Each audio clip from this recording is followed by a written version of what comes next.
और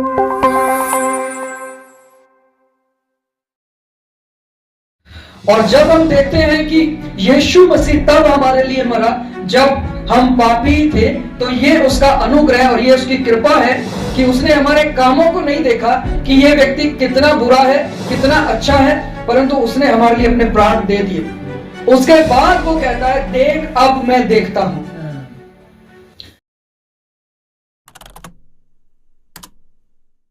आइए हम आज के वचन में चलते हैं और आज का वचन हम निकालेंगे प्रकाशित वाक्य की पुस्तक से।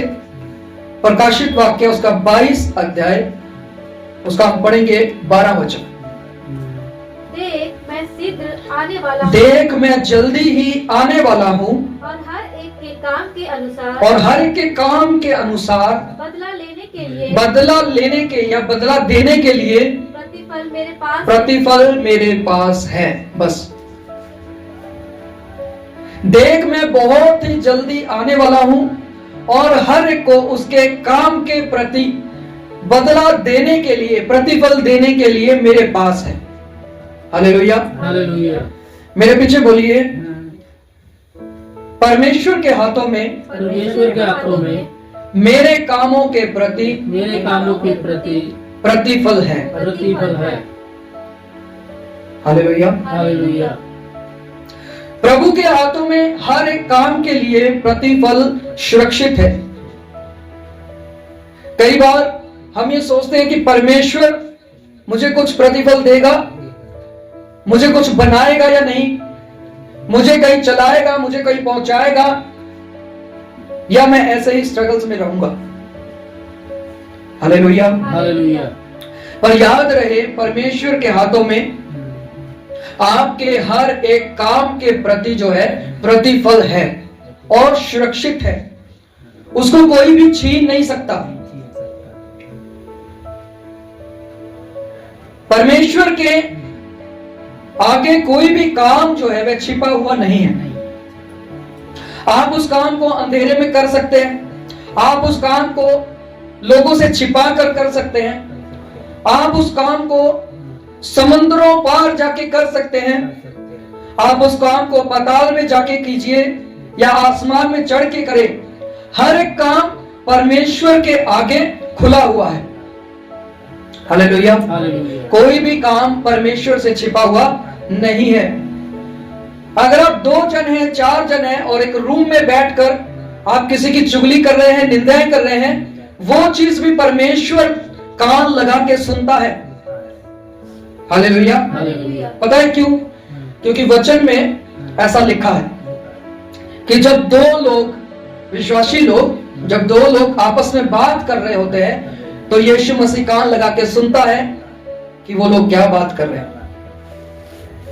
तो परमेश्वर के आगे कोई भी काम छिपा हुआ नहीं है। आपके कामों के अनुसार परमेश्वर के हाथों में प्रतिफल है और वो आपके कामों के अनुसार है। हालेलुया। पर साथ ही साथ हमें यह भी नहीं भूलना है, परमेश्वर ने हम पर अनुग्रह किया, परमेश्वर ने हम पर दया किया, और दया क्या हुई कि हमें उसने पापों से छुड़ा लिया और बचा लिया। यह भी हमारे कामों के अनुसार नहीं था। हालेलुया, हमारे कामों के अनुसार ये चीज। जब हम देखते हैं कि यीशु मसीह तब हमारे लिए मरा जब हम पापी थे, तो ये उसका अनुग्रह और ये उसकी कृपा है कि उसने हमारे कामों को नहीं देखा कि ये व्यक्ति कितना बुरा है, कितना अच्छा है, परंतु उसने हमारे लिए अपने प्राण दे दिए। उसके बाद वो कहता है, देख अब मैं देखता हूं, अब मैं देखता हूं कि तुम्हारे काम क्या है। मैं बहुत जल्दी आने वाला हूं और तुम्हारे कामों के अनुसार मेरे हाथों में प्रतिफल है। जिस प्रतिफल को कोई भी छीन नहीं सकता है, वो सुरक्षित है। तुम्हारे काम छिपे हुए नहीं हैं। Hallelujah, hallelujah. सदुपदेशों की पुस्तक हमें बताती है, एक समय है जब व्यक्ति एक बीज को बोता है और एक समय है जब बीज को काटता है, यानी फसल को काटता है। हालेलुया, यानी जो आपने बोया होता है उसको एक समय पे आपको काटना पड़ेगा। हालेलुया। हालेलुया। जो बीजा गया है वो वैसा ही काटा जाएगा। परमेश्वर कभी भी ठट्ठों में उड़ाया नहीं जाता, उसका कभी मजाक बनाया नहीं जाता। हालेलुया। हालेलुया। बहुत सारे लोग हालेलुया शब्द का मजाक उड़ाते हैं, जय मसीह बोलने पर मजाक उड़ाते हैं, पर वचन कहता है परमेश्वर ठट्ठों में उड़ाया नहीं जाता है। जैसा मनुष्य बीजेगा वो वैसा काटेगा भी। हालेलुया। हालेलुया। क्योंकि वो भय योग्य ईश्वर है, प्रेम करता है, परंतु दूसरा एक और पहलू है, वो भय योग्य ईश्वर भी है।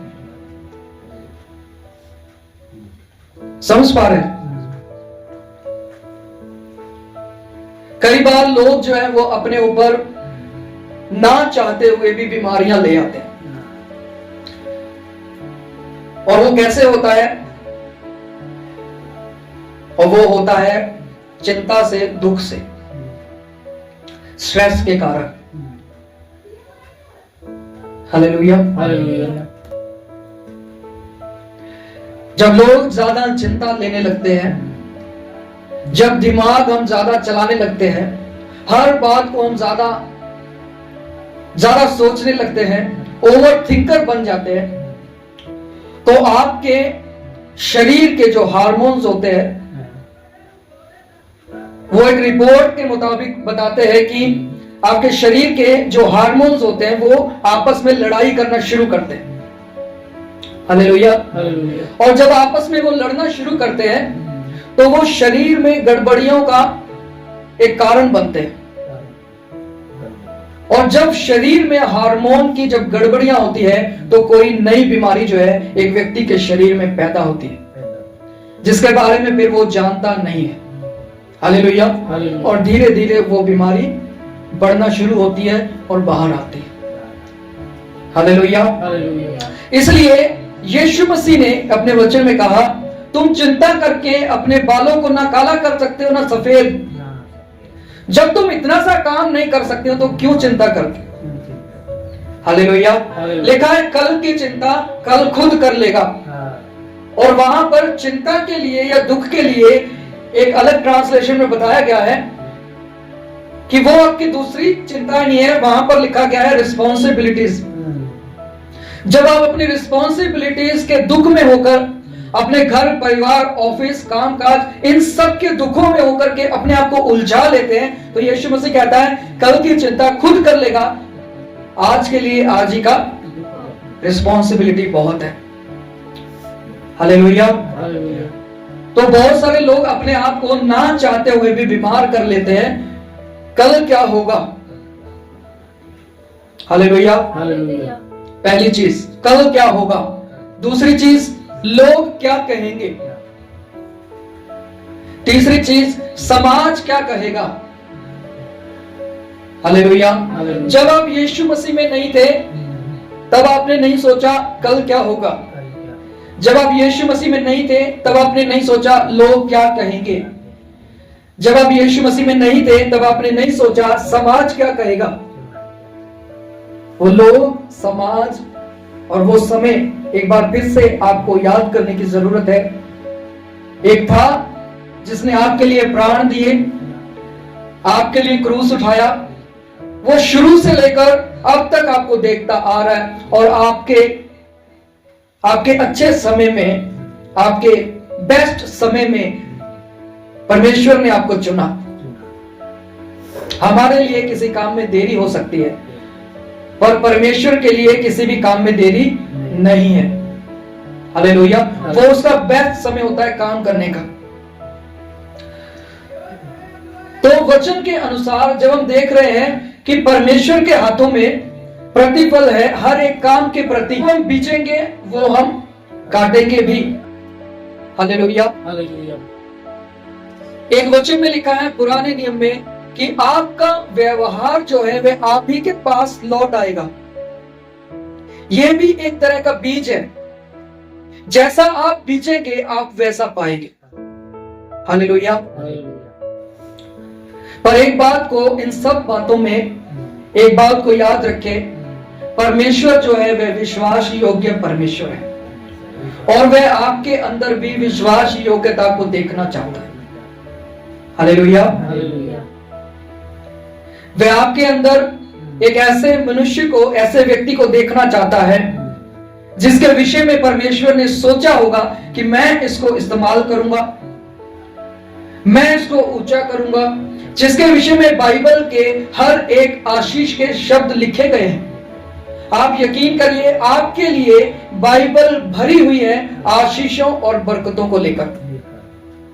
और ये एक एक शब्द जो है, जो आशीष के हैं, जो चंगाई के हैं, जो बरकत के हैं, जो पवित्र आत्मा से भरने के हैं, जो दानों के हैं, वरदानों के हैं, जो सेवकाई के हैं, जो बुलाहट के हैं, जो दौड़ के हैं। हालेलुया। ये सब एक एक शब्द जो है वो आपके लिए लिखे गए। इस बाइबल को आप तक पहुंचाने के लिए बहुत सारे लोगों ने अपनी कुर्बानियां दी हैं। हालेलुया। हालेलुया। तो परमेश्वर जो है वह एक विश्वास योग्य परमेश्वर है। उसके पास हमारे लिए प्रतिफल है। और लास्ट बात बोल के मैं खत्म करने जा रहा हूं, अपने जीवन में भलाई को करना बंद ना करें। अगर आप भला करेंगे, वैसा प्रतिफल परमेश्वर के हाथों में आपके लिए होगा। अपने जीवन में कभी भी धैर्य को ना खोएं। हालेलुया। हालेलुया। अपने जीवन में कभी भी झूठ का सहारा ना ले, किसी को धोखे में ना रखे, सच्चाई में और सत्य में चले। हालेलुया। क्योंकि झूठ वो लोग बोलते हैं जिनका नाता शैतान से होता है, जो दुष्ट आत्माओं से ग्रसित लोग हैं। हालेलुया। शारीरिक काम वो लोग करते हैं जो दुष्ट आत्माओं से नाता रखते हैं।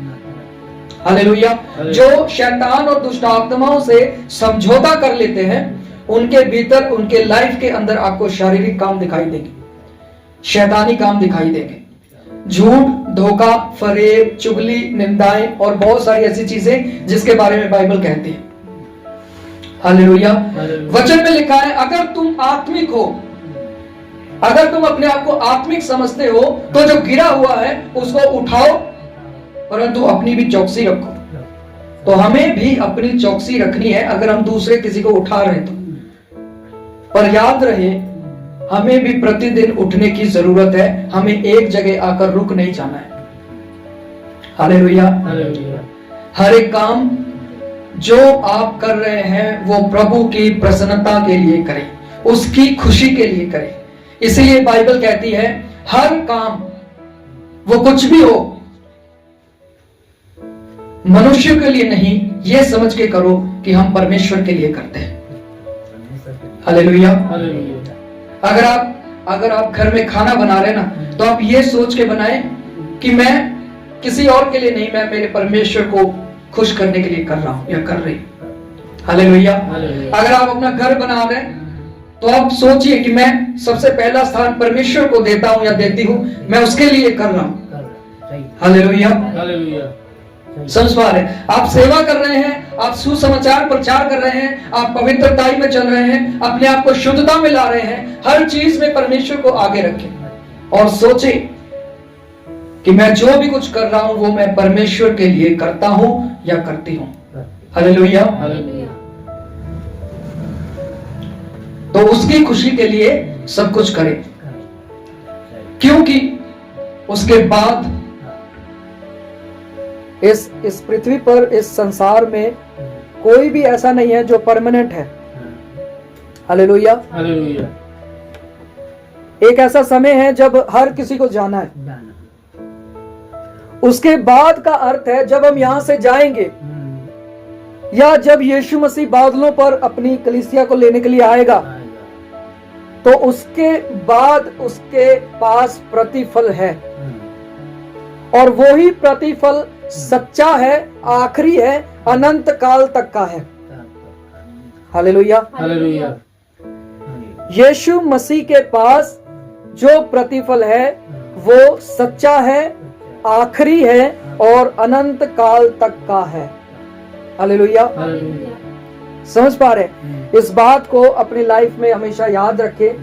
आप इस बात को दिन में, रात में, दोपहर में, चलते फिरते कहां भी आप सोचें परमेश्वर के साथ बात करना शुरू करें कि जब भी आप कुछ भी कर रहे हैं, परमेश्वर के पास जो प्रतिफल है वो आपके जीवन के लिए लास्ट प्रतिफल है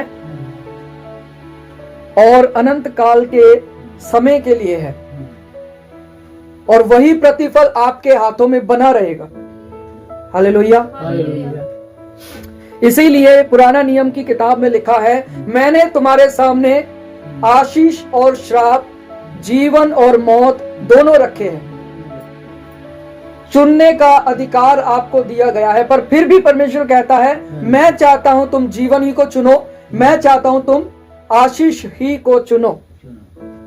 हालेलुया। हालेलुया। तो मैं विश्वास करता हूं परमेश्वर ने इस वचन से आपसे बात किया है, और प्रकाशित वाक्य 22:12 को याद जरूर रखें कि परमेश्वर के हाथों में हमारे हर एक काम के अनुसार प्रतिफल है। हालेलुया। हालेलुया। आइए हम प्रार्थना करें।